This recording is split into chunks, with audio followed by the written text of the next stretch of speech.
Magandang umaga po sa ating lahat, mga kapatid. Magandang umaga po, Father. Araw ng Martes sa ika-20 linggo sa karaniwang panahon. Halos katatapos pa lamang ng karanasan ng malakas at halos walang tigil na pag-ulan at malawakang pagbaha. Kahapon po naggaling ako sa Pililya, kalakasan ng ulan, tumuloy sa Cardona, kalakasan ng ulan, tumuloy sa Greenwoods, kalakasan ng ulan. At sa pagbibiyahe na yon, naranasan namin ang malawakang pagbaha. Nakauwi dito sa parokya halos gabi na dahil na traffic, kulang na lang ma-stranded. Mabuti na lang, alam namin yung daan kung saan mas mataas ang kalsada kaysa sa pangkaraniwan. Sinasabi, itong malawakang pagbaha ay dahil sa napakaraming bagsak ng ulan na ibinagsak sa Metro Manila, sa Luzon. Halos kasing dami ng bagsak ng ulan noong Ondoy. Kaya ganito tayo. Pero maganda ring isipin, ganito tayo kasi maraming nagnakaw. Ganito tayo kasi yung pondo na ginamit sana para hindi maging ganito katindi ang karanasan ng pagbaha ay inangkin, sinarili, ibinulsa ng mga taong sarili lamang ang iniisip. Kaya kung babalikan natin mga kapatid ang ating ebanghelyo ngayon, malinaw ang paalaala sa ating lahat. Sabi ng ating Panginoon, sinasabi ko sa inyo, napakahirap mapabilang ang mayayaman sa mga pinagaharian ng Diyos. At ang tinutukoy na mayayaman ay yung mga yumaman dahil sa pagnanakaw. Yung yumaman dahil talagang mas inuna ang sarili kaysa iba.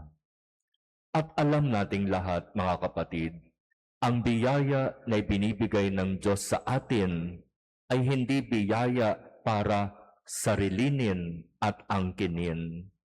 Anumang biyaya mayroon tayo, material man yan, o talento, o kakayahan, ang lahat ng biyayang iyan ay ibinigay sa atin dahil umaasa ang Diyos na marunong tayong magbahagi at magbigay, lalo na sa nangangailangan.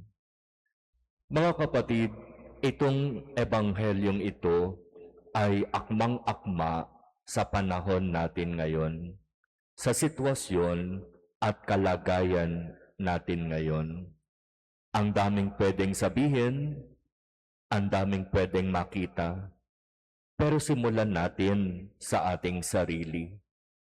Ako ba ay marunong magbahagi at magbigay sa nangangailangan?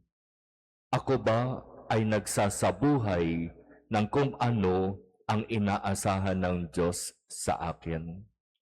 Hindi natin pwedeng sabihin, hindi naman ako mayaman.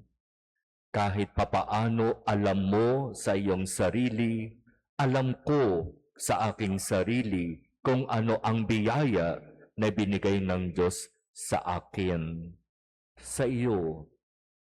At alam mo kung papaanong ang biyaya na yon ay ibinabahagi talaga sa nangangailangan. Kapag ako po ay naiimbitahan para mag-house blessing, lalo na kapag yung bahay ay hindi naman bago, nakakalungkot lamang makita na sa bahay na aking babasbasan, halos napakaraming gamit na nakatago sa isang kwarto o sa attic ng bahay. Hindi naman nagagamit, pero ayaw pang ipamigay. Talaga bang ganyan ang Pinoy? Mahilig mag-accumulate. Mahilig magtago habang ang daming nangangailangan. Talagang napakahirap mapabilang ang mayayaman na sarili lamang ang iniisip at hindi marunong magbigay at magbahagi sa nangangailangan.